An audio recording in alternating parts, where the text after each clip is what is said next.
kuna falsafa huwa inasema hivi: kipato chako kinakuwa ni sawa na watu 5 ambao unakuwa karibu nao kila siku. Sasa nitatumia mfano huu wa balance kuweza kukuonyesha kwa nini hii ni kweli na jinsi ya kuweza kubadilisha maisha yako.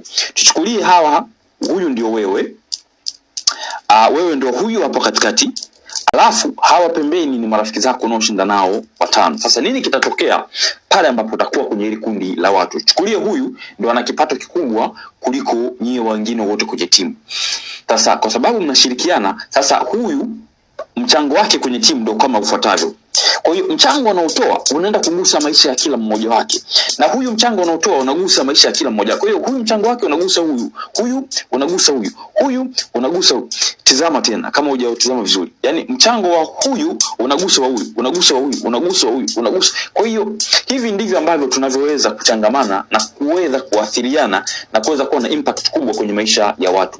Ndio maana unapokuwa kwenye maisha, ili uweze kufanikiwa vizuri, ni lazima kujichanganya na watu ambao wanakupush kila siku, wanatamani ufanikiwe, watu ambao watakutaja kwenye vyumba ambavyo wewe ukiwa haupo, watu ambao mafanikio yako ni mafanikio yao, wanatamani kukuona unafanikiwa. Sasa kwenye hii challenge yetu ya siku 90 ya kuweza kubadilisha maisha, 90 days content challenge, hakikisha unakuwa katikati ya watu 5 ambao unatamani kuwa kama wao, unatamani kutengeneza uwezo mkubwa kama wao, unatamani kuwa mtaalamu kama wao, unatamani kudouble kipato chako na kuwa kama wao. Usiwe na watu ambao wanalalamika, usiwe na watu ambao wapo vijiweni, usiwe na watu ambao hawakubadilishi kitu kwenye maisha yako.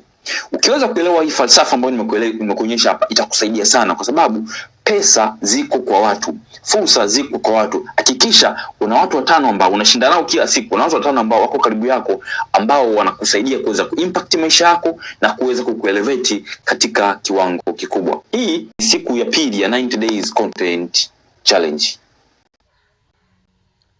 Natumai umesikiliza hii. Kama umesikiliza hii, utakuwa umeelewa watu wa kuishi nao na watu ambao vinatakiwa kufanya nao kazi. Asante sana kwa kunisikiliza. Cha muhimu kabisa hapo, like, subscribe ili uwe unapata video namna hizi tutakao tunaweka kwenye hii channel yetu. Asante sana.